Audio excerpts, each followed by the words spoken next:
शैलेश पडवळ, तुम्हाला बीजेपीने अधिकृत उमेदवारी म्हणून जाहीर केली आहे. तुम्ही निवडणुकीच्या रिंगणात उतरला आहात. तर तुम्हाला आता तुम्ही मतदारांशी संपर्क साधत आहात, तर तुम्हाला तुमचा प्रभाग कसा वाटतो आणि मतदारांच्या तुम्हाला काय समस्या जाणवल्या? नमस्कार, मी शैलेश अनंत पडवळ, प्रभाग क्रमांक 10 मधून ब मधून मला उमेदवारी मिळालेली आहे आणि प्रभागामधून मला नागरिकांचा अत्यंत चांगला प्रतिसाद आहे. लोकांच्या ज्या काही समस्या आहेत ते सोडवण्याचा मी सर्वतोपरी प्रयत्न करत आहे. बट तुम्हाला तुमचा प्रभाग कसा वाटतो? म्हणजे याच्यामध्ये पाहिजे तेवढा विकास झाला आहे असं तुम्हाला वाटतं का? आत्तापर्यंत कोणत्याही माननीय आमदार साहेबांनी केलेल्या कामाव्यतिरिक्त कोणताही विकास झालेला नाही. आम्हाला संधी मिळाल्यास जी काही कामं राहिलेली आहेत ती सोडवण्याचा आम्ही नक्की प्रयत्न करू. बरं, आता बीजेपीकडून एक म्हटलं जातं की आम्हाला स्थानिक उमेदवार तर त्याबाबत आपण एकूण काय सांगा? आम्ही सुद्धा स्थानिकच आहेत, समोरील उमेदवार सुद्धा स्थानिक आहेत, पण समस्या सोडवण्यासाठी आम्ही शक्य तो प्रयत्न नक्की करू एवढं आम्ही खात्रीने सांगू शकतो. आणि एक थोडासा तुमच्या प्रभागामध्ये जातीपातीचा थोडासा एक विषय चर्चेला जातो, तर त्याबाबत आपण एकूण काय सांगा? बदलापूर गाव हा 18 पगड जाती आणि 12 बलुतेदारांनी अशा मिळून सर्व समाज एकत्रित आहेत. इथे कोणतीही जातीपातीचं राजकारण नाही आहे. सर्व लोक गुण्यागोविंदाने राहत आहेत आणि याच्या पुढेही राहतील. राजकारणासाठी कोणीही जातीपातीचं राजकारण करू नये असं मी सगळ्यांना सांगतो.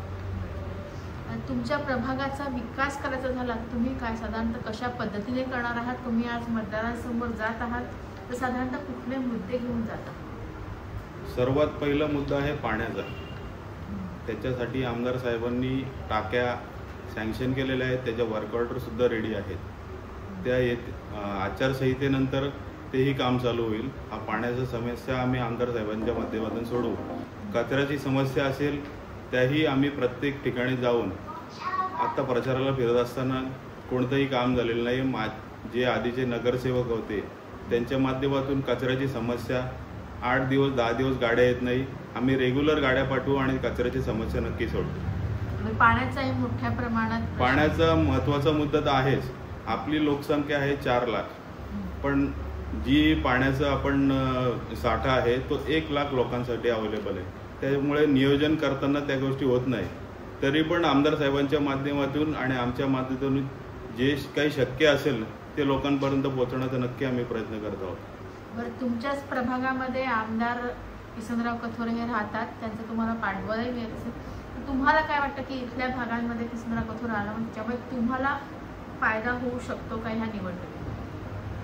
100% आमदार साहेबांनी केलेल्या कामांचा आणि आमच्यावर टाकलेल्या विश्वासाचा आम्हाला नक्की फायदा होणार. कारण जनतेमध्ये आमदार साहेबांचं जे व्यक्तिमत्व आहे ते लोकांसाठी एकदम म्हणजे घरोघरी नातं आहे ना, घरोब्याचं सगळीकडे साहेबांचं नातं आहे. त्याच्यामुळे आम्हाला नक्की फायदा होणार. पण असं जरी असलं किसनराव कथोरे यांचा इथे जरी वास्तव्य असलं तरी सुद्धा आपण मागचा जर इतिहास बघितला तर दुसऱ्या पक्षाच्या देखील उमेदवार इथे निवडून आलेले आहेत. तुम्हाला ह्याबाबत काय वाटतं? गेल्या वेळेस जे झालेले आहे ते यावेळेस नक्की परिवर्तन होणार. आमदार साहेबांचा प्रभाव आता लोकांमध्ये नाही, जनतेमध्ये. आत्ता झालेल्या विधानसभा निवडणुकीमध्ये आमदार साहेबांच्या विरोधात सर्वजण एकवटले होते, तरीही जनतेने विश्वास दाखवून त्यांना 5व्यांदा निवडून दिलेला आहे. त्यामुळे यावेळेस नक्की परिवर्तन होणार. तुम्हाला वाटतं का की तुमच्या प्रभागाचा किंवा बदलापूर गावाचा विकास झाला आहे? आता बरेचसे इथं भूखंड हे राखीव आहे, त्या राखीव भूखंडांचा पण देखील योग्य तो वापर झालेला आहे? राखीव भूखंडांचा आमदार साहेबांच्या माध्यमातून त्याच्यावर गार्डन वगैरे सगळं टाकलेलं आहे. त्याचे वर्क ऑर्डर सुद्धा रेडी आहेत. जे भूखंड राखीव आहेत काही समाजांसाठी राखीव ठेवलेले आहेत, त्यांचं समाज हॉल बांधणे, काही गार्डनसाठी आणि वृद्ध जे आबालवृद्ध किंवा वृद्ध लोक आहेत त्यांच्यासाठी एक नानी गार्डनचा पण प्रस्ताव साहेबांनी ठेवलेला आहे. पण तो अजून मंजूर झालेला नाही. मंजूर आहे, त्याच्या वर्क ऑर्डर सुद्धा रेडी आहेत. त्या सुद्धा इलेक्शन झाल्यानंतर ती कामं सुद्धा चालू होती. तुमच्या इथं मेन म्हणजे पाण्याचा पण प्रश्न आहे, तसंच स्मशानभूमीचा एक विषय आहे, तर तुम्ही त्याच्याबाबत काय सांगाल? स्मशानभूमीच्या शेडचा प्रश्न जो होता एवढ्या दिवसाचा प्रलंबित, तो माननीय आमदार किसन कथोरे साहेबांच्या माध्यमातून त्याची सुद्धा वर्कआउट झालेली आहे. ते काम सुद्धा येणाऱ्या निवडणुकीनंतर चालू होणार आहे आणि आसन व्यवस्था तसेच टॉयलेटची व्यवस्था तिथे सर्व प्रयत्नांनी पूर्ण करण्याचं असेल. तर उद्याच्या दिवशी देवेंद्र फडणवीस हे बदलापूरमध्ये येत आहेत, त्यांची जाहीर सभा आहे, तर तुम्हाला काय वाटतं की देवेंद्र फडणवीस येत आहेत त्याच्यामुळे इथल्या भागामध्ये बदलाव निर्माण होईल का, वातावरणामध्ये बदलाव निर्माण होईल का, किंवा काय? आपल्या राज्याचे माननीय मुख्यमंत्री देवेंद्रजी फडणवीस साहेब आपल्या बदलापूर नगरीत येत आहेत. त्यांच्या येण्याने भारतीय जनता पार्टी बहुमताने बदलापुरात येणार आहे. जास्तीत जास्त सीट बदलापूरमध्ये आणि नगराध्यक्ष सुद्धा भारतीय जनता पार्टीचा होईल. त्यांच्या येण्याने खूप फायदा होणार आहे.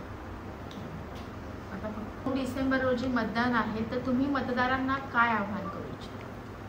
मतदारांना एवढंच सांगू इच्छितो, योग्य उमेदवाराला म्हणजे भारतीय जनता पार्टीचे जेही उमेदवार आहेत, सुसंस्कृत आहेत, सुशिक्षित आहेत, त्यांना निवडून द्या. तुमची जीही काही समस्या असतील त्या आम्ही आणि भारतीय जनता पार्टीचे जे उमेदवार आहेत ते सोडवण्याचा सर्वतोपरी प्रयत्न करू आणि विकासाची राहिलेली सर्व कामे करू. आमच्यासोबत माननीय आमदार आहेत, त्यांच्या माध्यमातून आणि त्यांच्या विचाराने जे काही शक्य असेल ते जनतेसाठी आम्ही नक्की करू. बरं, प्रभागाच्या विकासाबरोबर वैयक्तिक विकास होणं देखील आवश्यक असतं, तर इथल्या तुमच्या भागामध्ये प्रभागामध्ये वैयक्तिक विकासासाठी तुम्ही कशा पद्धतीने? जे दुर्बल घटक आहेत त्यांच्यासाठी ज्या काही योजना असतील शासनाच्या त्या आम्ही नक्की राबवू. महिलांचं सक्षमीकरण, ज्या काही योजना आहेत महिलांसाठी त्या सुद्धा राबवू. मी बदलापूर गावातील प्रभाग क्रमांक 10च्या दोन्ही उमेदवारांसाठी माझ्यासोबत हेमा हेमंत पवार प्रभाग क्रमांक 10A आणि मी शैलेश अनंत पडवळ प्रभाग क्रमांक 10B, तसेच नगराध्यक्षपदासाठी रुचिताताई राजेंद्र घोरपडे, आम्हा तिघांना व बदलापुरातील तमाम भारतीय जनता पक्षाच्या उमेदवार महायुतीच्या उमेदवारांना प्रचंड बहुमताने विजयी करा आणि आम्हाला एक नक्की संधी द्या.